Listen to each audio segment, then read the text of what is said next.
मूसा एक महान भविष्यवक्ता था जिसे करने के लिए परमेश्वर ने एक बहुत ही महत्वपूर्ण कार्य के साथ बुलाया था। यहोवा के हाथ में एक उपकरण के रूप में उसने कई संकेत या आश्चर्य दिखाए, फिरौन को मनाने का प्रयास किया कि वह इसराइलियों को मिस्रियों की गुलामी के बंधन से मुक्ति दिलाए। इन आश्चर्य कर्मों को आमतौर पर इज़राइल के परमेश्वर यहोवा की ओर से भेजे गए विपत्तियों के रूप में संदर्भित किया जाता है, इस प्रमाण के रूप में कि एक सच्चा ईश्वर मिस्रियों के सभी कई देवताओं से कहीं अधिक बड़ा जीवित है। मिस्र की ये 10 विपत्तियां प्राचीन मिस्र के देवी देवताओं के लिए, जो मिस्र में मूसा के समय में प्रचलित थी, परमेश्वर की ओर से दंड के रूप में हुआ था। निर्गमन की किताब 12 अध्याय उसका 12वां वचन में लिखा है, क्योंकि उस रात को मैं मिस्र देश के बीच में होकर जाऊंगा और मिस्र देश के क्या मनुष्य क्या पशु सबके पहलौठों को मारूंगा और मिस्र के सारे देवताओं को भी मैं दंड दूंगा। मैं यहोवा हूँ। प्रियो, मिस्र की 10 विपत्तियां वहां के ऐसे 10 देवी देवताओं के लिए परमेश्वर की ओर से दंड थी। संख्या 10 बाइबल अंक शास्त्र में एक महत्वपूर्ण संख्या है। ये मात्रा की पूर्णता को दर्शाता है। मिस्र की 10 विपत्तियां यानी पूरी तरह से त्रस्त को दर्शाया गया है।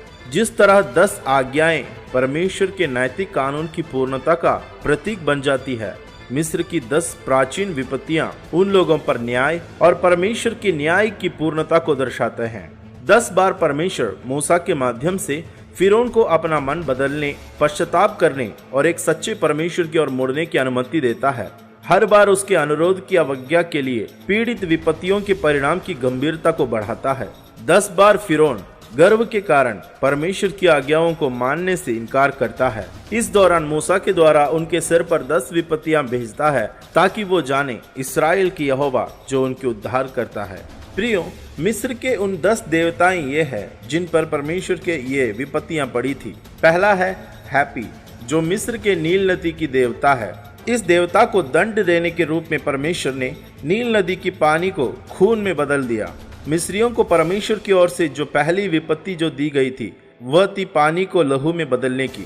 जैसे ही मूसा के भाई हारून ने यहोवा की छड़ी को नील नदी तक छुआ, वह तुरंत खून में बदल गई। सभी मछलियां मर गई और पानी खराब हो गई। आंशिक रूप से इस चमत्कार की नकल करने में फिरौन के जादूगर ने भी सक्षम बना। इस कारण फिरौन को परमेश्वर यहोवा के इस आश्चर्य कर्म से प्रभावित नहीं करते हैं। मिस्र के सारे देश में 7 दिन तक पानी इस अवस्था में रहा, पीने के लिए अनुपयुक्त, यह प्रदर्शित करने के लिए कि यहोवा मिस्र के अन्य सभी देवताओं से श्रेष्ठ था। दूसरा है नील नदी से आने वाले मेंढक। यह मिस्र की हेकेत नाम की देवता के लिए दंड थी, जिसको नवीकरण, पानी और प्रजनन के देवता के रूप में माना जाता है।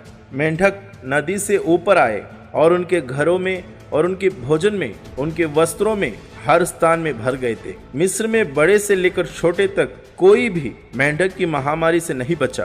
फिरौन के जादूगर परमेश्वर की शक्ति का अनुकरण करने के प्रयास में और अधिक मेंढक लाने में सक्षम थे, लेकिन केवल मूसा ही मेंढकों को दूर भगाने में सक्षम था। ये मिस्र के एक प्रसिद्ध देवी हेकेट पर एक और हमला था।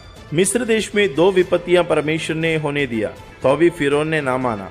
फिर मूसा को यहोवा की आज्ञा से हारून से कहा गया कि वह अपनी लाठी बढ़ाए और भूमि की धूल उड़ाए। जब उसने ऐसा किया तो मिट्टी सारे देश में, क्या मनुष्य क्या पशु क्या सब पर कुटकियां बन गई। अंत में फिरौन के जादूगरों को अपमानित किया जाता है, क्योंकि इस शक्ति के साथ प्रतिस्पर्धा करने में वे असमर्थ हो जाते हैं। प्रियो, ये तीसरी विपत्ति मिस्र के गेब नाम की देवता के लिए परमेश्वर की ओर से दंड था, जिसको मिस्री लोग पृथ्वी के मालिक समझते थे। चौथी विपत्ति है ढंसों के झुंड यानी मक्खियों के झुंड। फिर से मूसा ने फिरौन से नील नदी के पास भेंट की और यहोवा की ओर से यह कहकर यह मांगा कि मेरे लोगों को जाने दे कि वे मेरी उपासना करें। फिर से फिरौन ने अपने हृदय को कठोर कर लिया और अनुरोध की अवहेलना की, जिसके परिणाम स्वरूप मक्खियों की झुंड की आगमन हुई। यह आश्चर्य मिस्र की विपत्तियों को एक अलग स्तर पर ले जाता है। ये मिस्र के उस खेपरी नाम की देवता के लिए दंड थी, जिसको मिस्र के लोगों ने सृजन की देवता और सूर्य की गति और पुनर्जन्म को नियंत्रण करने वाले के रूप में मानते थे। और 5वीं विपत्ति थी मिस्र के पशुओं की मौत। ये उस देवता के लिए दंड थी जिसके नाम थी हतोर, जिसको मिस्र के लोग अपने आप को संभालने वाले के रूप में मानते थे। छठवीं विपत्ति थी फफलों और फोड़ों को निकलना। यह पहली बार था जो सीधे सीधे मिस्र के लोगों पर परमेश्वर ने दंड दिया था। यहोवा की आज्ञा पाकर मूसा ने भट्टी में से राख निकालकर आकाश में फेंक दी। वैसे ही वह मनुष्य और पशु पर फोड़े और फफलों के रूप से जम गई।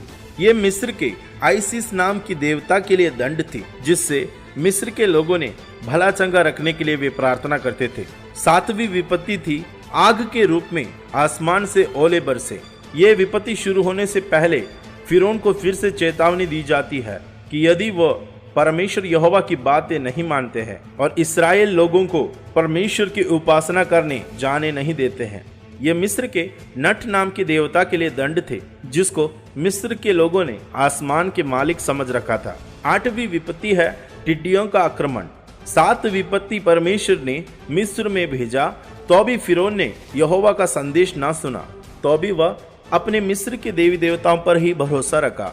इस कारण परमेश्वर यहोवा ने मिस्र देश में टिड्डियों को भेजा गया, जिसके द्वारा मिस्र देश की खेती और हरियाली को पूर्ण रीति से बर्बाद किया गया। यह मिस्र के सेत नाम की देवता के लिए दंड था, जिसको मिस्र के लोगों ने आंधी तूफान और उपज के देवता के रूप में मानते थे। नौवीं विपत्ति थी अंधकार से भरी 3 दिन और 3 रात। अघोषित रूप से मिस्र पर अंधेरा छा गया। मिस्र के साम्राज्य द्वारा महसूस किए जाने वाली भविष्य के भाग्य के लिए एक प्रस्तावना के रूप में जब प्रभु के संदेश पर ध्यान नहीं दिया गया था और वे अभी भी अपने मिस्र के देवी देवताओं की ओर मुड़ गए थे, 3 दिनों तक घोर अंधकार मिस्र की भूमि पर छा गए। फिरौन के अलावा मिस्र में सबसे अधिक पूजे जाने वाले भगवान सूर्य ने कोई प्रकाश नहीं दिया। यहोवा ने दिखाया कि उनको सूर्य पर पूर्ण नियंत्रण है। साथ ही साथ ये उस देवता के लिए दंड था जिसका नाम था रा, जो मिस्र देश में सूर्य भगवान के रूप में माना जाता है। और 10वीं विपत्ति है मिस्र की पहलौठों की मृत्यु। मिस्र के सबसे बड़ा ईश्वर फिरौन को माना जाता था। मिस्रियों द्वारा फिरौन का पूजा की जाती थी। यह माना जाता था कि वह वास्तव में सूर्य देव यानी रा का पुत्र था, जो शरीर में प्रकट हुआ है। पूरे देश में 3 दिन तक अंधेरा छा जाने के बाद भी फिरौन ने परमेश्वर की बात को पूर्ण तरह से नहीं माना। फिरौन ने अब लोगों को जाने देने की विनती को मान लिया, परंतु उन्हें अपने पशुओं को छोड़ देने के लिए तैयार नहीं था। इस कारण परमेश्वर यहोवा ने मिस्र देश के सब पहलौठों को मार दिया, अर्थात फिरौन के पहलौठे से जो उसके सिंहासन पर विराजमान थे, उनकी दासी की पहलौठे तक परमेश्वर ने मार दिया। यह मिस्र के उस ईश्वर के लिए दंड था जिसे मिस्र की परम शक्ति मानी जाती थी, जिसका नाम था फिरौन। जय मसीह, आप सभी को हमारे यीशु मसीह नेटवर्क चैनल पर स्वागत है। अगर आपको हमारे वीडियो अच्छा लगा तो आपका वीडियो को कर दो लाइक और शेयर कर दो, और इस वीडियो को आप सब्सक्राइब कर दो। सब्सक्राइब करने का साइड में जो एक बेल घंटी होता है, उस बेल घंटी को क्लिक करो ताकि आने वाले समय में जो भी वीडियो आएगा सबसे पहले नोटिफिकेशन आपको मिलेगा। आपको परमेश्वर आपको आशीष करे।